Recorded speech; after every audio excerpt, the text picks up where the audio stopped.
Sign it. Do not make me remember the night you destroyed my future 18 years ago. The words hung in the sterile air of the lawyer's office, heavy and suffocating.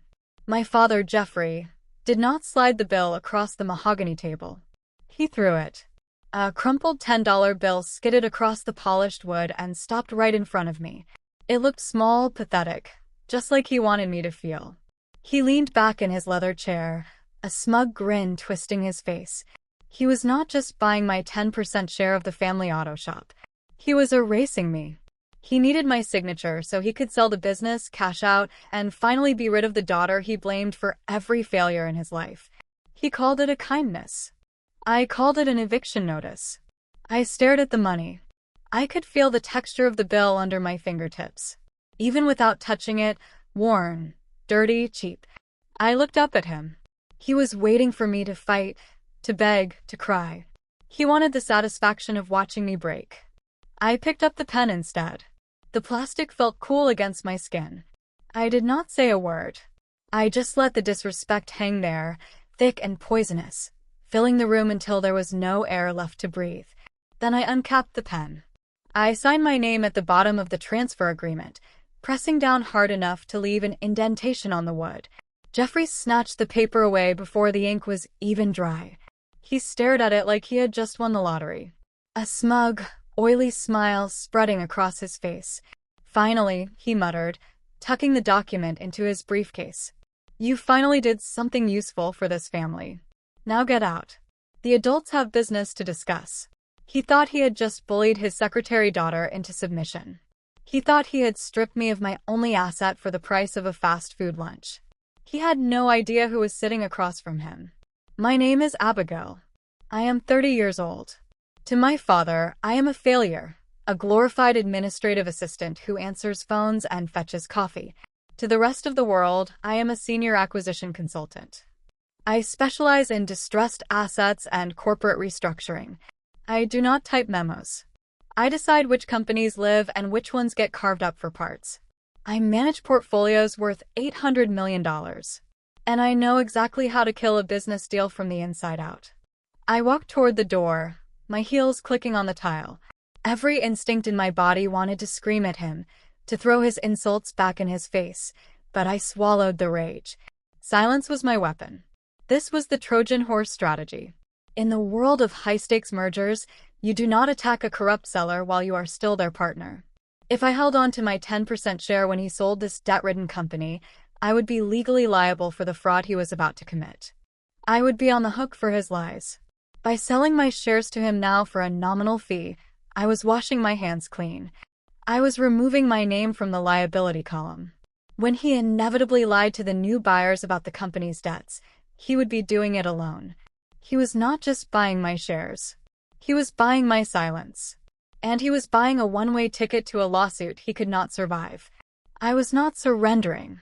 I was stepping out of the blast zone so I could detonate the bomb. I pushed open the heavy glass doors and stepped out into the parking lot. The air was cold, biting. It felt good. It felt like clarity. My husband, Donald, was waiting in our 10-year-old sedan, the engine idling. He looked up as I slid into the passenger seat. He did not ask if I was okay. He knew better. He saw the set of my jaw, the cold fire in my eyes. Did he sign? Donald asked quietly. He signed, I said, buckling my seatbelt. He thinks he won. He thinks I am gone. Donald put the car in gear. Then it is done. Not yet, I said, looking back at the office building one last time. He just swallowed the bait. Now we wait for the poison to work. I drove home in silence. The hum of the engine, the only sound in the car. But in my mind, I was 18 years away, back in the dusty, oil-stained garage where everything started. I could smell the engine grease and the stale coffee. I could hear the hum of the machines. I was 12 years old, sweeping the concrete floor because my father said that was the only thing I was good for. My brother, Hunter, was 15. He was playing with the prototype, a delicate, intricate engine model my father had spent 6 months building. It was his masterpiece, his ticket to the big leagues. Do not touch that, I had whispered, leaning on my broom. Shut up, Abigail. Hunter sneered. Dad said I could look at it. He picked it up. His hands were clumsy, careless. I watched in slow motion as it slipped from his fingers. The crash was deafening. Metal shattered against concrete. Gears scattered like shrapnel. Then the door opened. Jeffrey stood there, his face turning purple with rage. He looked at the broken prototype. He looked at Hunter, his golden boy, standing over the wreckage with wide, terrified eyes. And then he looked at me. He did not yell at Hunter. He did not ask what happened. He crossed the room in 2 strides and slapped me across the face. The force of it knocked me to the ground. My broom clattered beside me. "You clumsy, useless girl," he screamed, his spit hitting my cheek. "You ruin everything you touch. That was our future, and you destroyed it." I lay there on the cold concrete, my cheek burning, staring up at Hunter. He did not say a word. He did not defend me. He just watched, relieved that the blame had landed somewhere else. That was the moment I learned the rules of this family. Hunter and Jordan were the assets. I was the liability. I was the scapegoat, the punching bag, the one who existed to absorb their failures so they could remain perfect. That slap left a scar that never faded. It was not on my skin. It was on my soul. It taught me that no matter how hard I worked, no matter how good I was, I would always be the one blamed for the wreckage.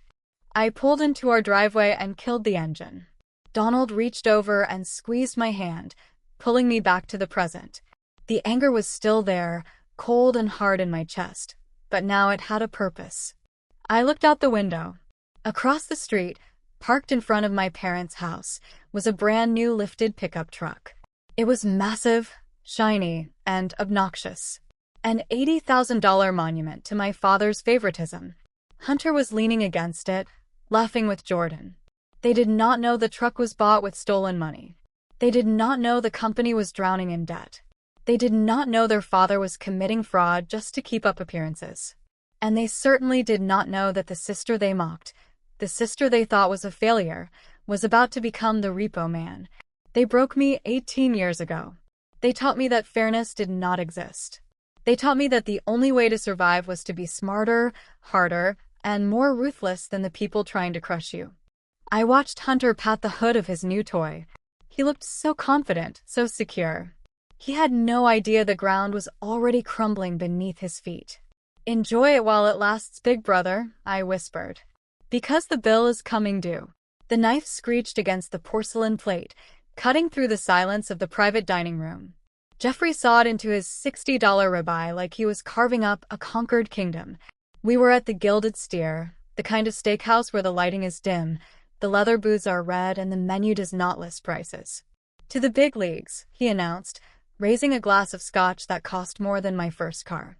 Hunter and Jordan raised their glasses, clinking them together with a heavy, self-satisfied thud. They were wearing new suits, ill-fitting, shiny, and expensive. They looked like children playing dress-up in their father's closet. I raised my water glass. I was the ghost at the feast, invited only because Jeffrey needed an audience for his victory lap. $850,000, Jeffrey said, savoring the number like the whiskey on his tongue. "Cash." That Stephen guy did not even blink. He knows quality when he sees it. He turned his gaze to me. It was not warm. It was the look a farmer gives a mule that has finally pulled the plow to the end of the row. "And you?" He pointed his steak knife at me. "You finally did your job. I told you, Abigail. You signed the paper. The men do the business." "Simple," he laughed, a wet hacking sound. "See, women are for signing. Men are for spending. That is the natural order of things." Hunter snickered, wiping grease from his chin. "Thanks for the signature, Abby. Dad says I am going to be vice president of operations for the new holding company. Jordan is getting marketing." I took a sip of water to wash down the bile rising in my throat. Vice president of operations. Hunter could not operate a toaster without supervision. Jordan thought marketing meant posting photos of his truck on Instagram. They were celebrating promotions in a company that did not exist, paid for with money they would never see. "So, what is the plan?" Jordan asked, leaning forward. After the wire hits on Friday, Jeffrey leaned back, the leather creaking under his weight. "We vanish. I have already booked tickets. A long vacation. Maybe Mexico, maybe Bali. Somewhere the sun shines and the phones do not ring. What about the guys at the shop? Hunter asked. For a second, I thought he showed a flicker of conscience. Old Man Miller and the crew. They're expecting back pay next week. Jeffrey waved his hand dismissively. Let the new owners deal with them. Or let them file for unemployment. I do not care, but the contract says we cover outstanding payroll, Hunter mumbled. The contract says whatever they think it says, Jeffrey snapped. Those workers leached off me for years. They did not work hard enough to save the business, so why should I save them? I fed them for decades. Now it is my turn to eat. I gripped the stem of my glass until my knuckles turned white. Old Man Miller used to sneak me sandwiches when Jeffrey forgot to leave lunch money. The mechanics had taught me how to change a tire, how to weld, how to stand up straight. They were the ones who built this business. And Jeffrey was planning to leave them starving while he sipped margaritas on a beach. That was the final seal. If I had any lingering doubt, any tiny voice whispering that he was still my father, it died right there between the appetizer and the main course. This was not just about me anymore. It was about Miller. It was about the receptionist who bought my prom dress. It was about every person he had used and discarded. You are right, Dad, I said, my voice steady, cutting through the air like a razor. You deserve everything that is coming to you. He grinned, missing the double meaning entirely. Damn right I do. I watched him take a bite of steak, blood running down his chin. He looked like a king. He did not know he was already a prisoner. The conference room on the 42nd floor was a glass cage floating above the city. It smelled of lemon polish and aggressive air conditioning. Stephen sat across from me, a thick file folder between us. To the outside world, Stephen was the CEO of Apex Holdings, the firm buying my father's business. To me, he was the guy I hired 3 years ago because he had a killer instinct and a poker face that could freeze water. He cooked the books, Stephen said, tapping the file. I opened the folder. The numbers screamed fraud. Jeffrey had hidden $150,000 in federal tax liens and unpaid vendor invoices. He had inflated the asset value of the machinery by 40%. In a normal deal, this would be the moment we walked away. But this was not a normal deal. This was an execution. He thinks we will not check, I said, tracing the line item where he had buried the payroll debt. If we run standard due diligence, the lawyers will flag this in 24 hours, Stephen warned. The deal dies. Then we do not run it, I said. Stephen raised an eyebrow. You want to buy a liability? I want to hand him a shovel, I corrected. We waive the 30-day due diligence period. We tell him we are in a rush to close before the quarter ends. We offer him speed in exchange for security. I pulled a single document from my briefcase, the personal indemnity agreement. It was a standard clause in high-risk acquisitions, but to a desperate man, it looked like fine print. It stated that if the seller misrepresented any financial data, the corporate veil was pierced. The seller would be personally liable for damages up to 3 times the value of the fraud, and they would forfeit all personal assets used to secure the guarantee. He signs this, I said, sliding it over to Stephen, and he hands me the keys to his life. The door opened. Jeffrey walked in, flanked by Hunter and Jordan. They were loud, taking up space, filling the sterile room with the smell of cheap cologne and arrogance. They did not look at me. I was sitting in the back corner, typing on my laptop, dressed in a plain gray suit. To them, I was just the note-taker. The help. Gentlemen. Stephen stood up, extending a hand. Let us make some money. Jeffrey sat at the head of the table, leaning back, expanding. I like a man who gets to the point. You have the check ready, Stephen said. I have a fast track. My investors want this closed by Friday. I am willing to waive the inspections and the audit period. We transfer the funds in 48 hours. Hunter high-fived Jordan under the table. Jeffrey's eyes lit up. He saw the finish line. He did not see the tripwire. However, Stephen continued, his voice smooth as silk. Since we are skipping the audit, I need a personal guarantee that the books are clean. Standard procedure. Just sign here stating, there are no undisclosed debts. Jeffrey laughed. It was a nervous, greedy sound. Clean as a whistle. You have my word. I need your signature, Stephen said, pushing the indemnity agreement forward. Jeffrey grabbed the pen. He did not read it. He did not check the clauses. He was too busy spending the money in his head. He scribbled his name with a flourish. "And we need a notary." Stephen gestured to the man sitting quietly next to me. Donald stood up. My husband. The man Jeffrey had called unambitious because he preferred stable work over gambling on risky ventures. Jeffrey barely glanced at him. To my father, Donald was just another piece of furniture. He did not realize that the man stamping the document was the witness who would ensure this contract held up in federal court. Donald set his seal on the paper. Thump. The sound echoed in the room like a gavel drop. Jeffrey stood up, pumping Stephen's hand. "Pleasure doing business with you." "The pleasure is mine," Stephen said, not smiling. I watched them leave, high-fiving in the hallway.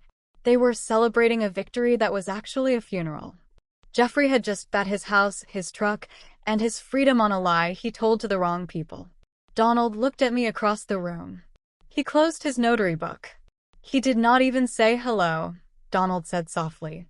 "He will not be saying much of anything by Friday," I replied, closing my laptop. "The ink is dry." The phone rang at 11 in the evening the night before the closing.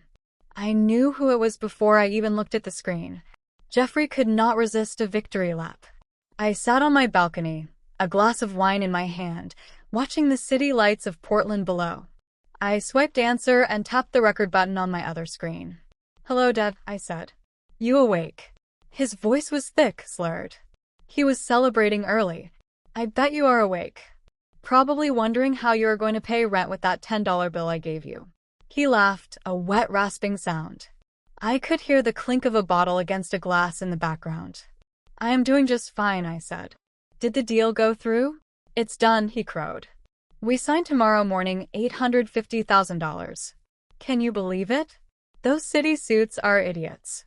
Rushed the close. Didn't even look at the books." "Sounds lucky," I said, baiting him. "You sure everything's clean?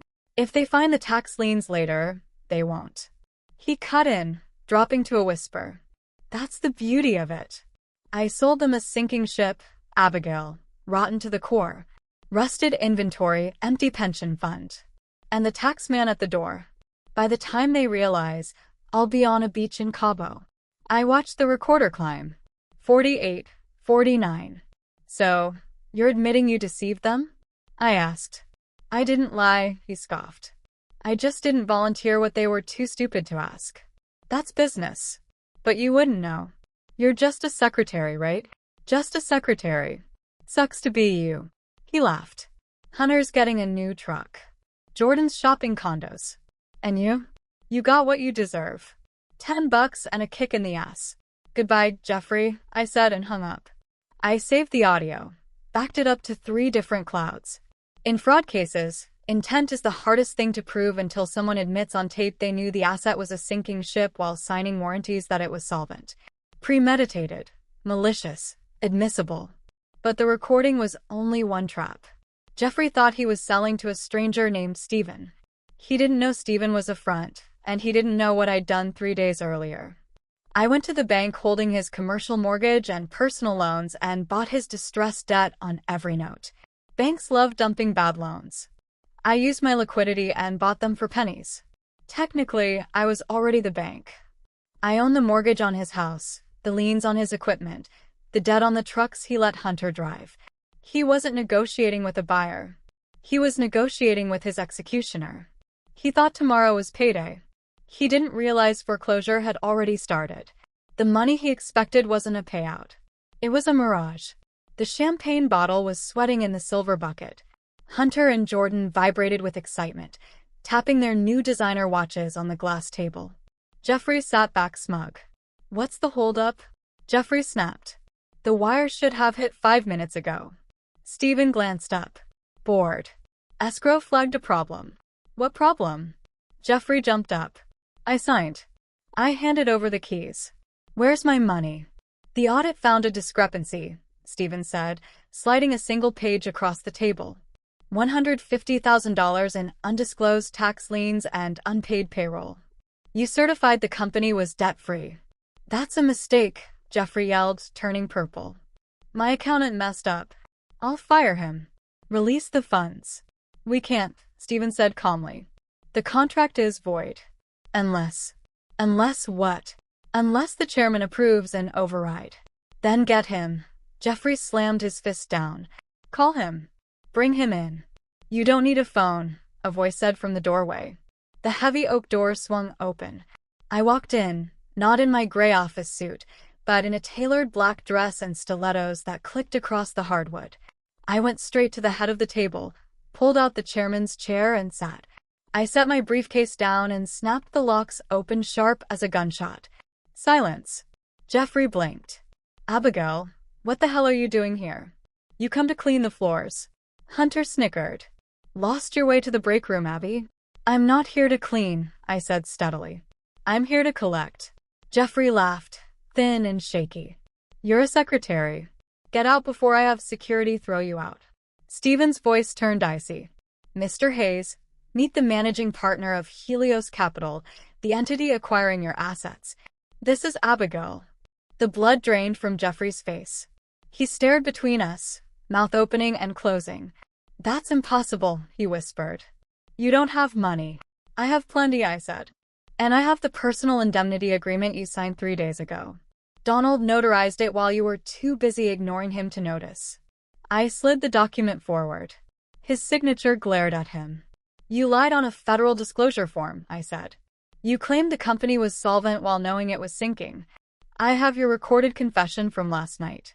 That triggers the fraud clause, punitive damages 300%. You trapped me, he choked. I audited you, I corrected. And you failed. For years, he'd seemed like a giant, loud, terrifying, filling every room. But his power was never character. It was cash. Money bought silence, loyalty fear. He thought net worth was self-worth. Now, as the numbers evaporated, so did the man. He shrank into his chair, arrogance draining out, leaving a frightened old bully with an empty wallet. Hunter stammered, panicking. You can't do this. What about my truck? I put a deposit down. The truck is gone, I said, not even looking at him. And so is the house. I turned back to Jeffrey. I didn't just buy the company. I bought the banknotes. I own your mortgage, your liens, your loans, and after your fraud admission, I'm calling them due immediately. I have nowhere to go, Jeffrey whispered. I know, I said. Maybe you can sleep in the prototype room. Plenty of floor space. I stood. Stephen, handle the foreclosure. I have a lunch reservation. Repo men were already waiting outside. Hunter screamed as his truck was hooked and dragged away. Jordan tried to run. Security stopped him at the gate. Jeffrey didn't run. He just sat until security escorted him out. And when he tried to take the company laptop, Stephen gently removed it from his hands. Company property, Stephen said, belongs to the new owner. The fallout was total. Escrow froze the funds under fraud investigation. But Jeffrey had already spent the money in his head and on credit. Condo deposits, first-class tickets, new furniture for a life he'd never live. When the wire didn't hit, checks bounced like rubber balls. 3 days later, the foreclosure notice arrived. Because I owned the mortgage, I filed a lease pendens on any sale, refinance, or equity move. He was trapped in a house he couldn't afford with debts he couldn't pay and no job to save him. I didn't let him starve. I gave him 30 days. He ended up in a one-bedroom above a laundromat on the bad side of town. Small, loud, smelling of detergent. Perfect. The next Monday, I walked back into the auto shop. Grease and coffee in the air, same as 18 years ago. The workers looked terrified, expecting layoffs. Gather around, I said, standing on a crate. My father is gone. Hunter and Jordan are gone. The team that drove this place into the ground is gone. A murmur rippled through them. I'm the new owner, I said. And my first act is to pay every cent of back wages plus 10% interest. Miller looked up stunned. Second, I said, I'm promoting Miller to shop foreman. He knows this place better than anyone. Miller cried. Men clapped him on the back. First smiles I'd seen in years. I walked to the stained patch of concrete where I used to stand with a broom where Jeffrey slapped me. I stood there until the memory lost its power. The shame was gone. The girl who thought she was worthless had grown into the woman who owned the building. I stepped into the sunlight. Donald waited in the sedan, engine idling. Ready to go home? He asked. Yeah, I said, buckling in. Let's go home. They told me I was a bad investment, a liability. I just proved I was the one auditing the books the whole time. If you've ever had to buy your own freedom, subscribe.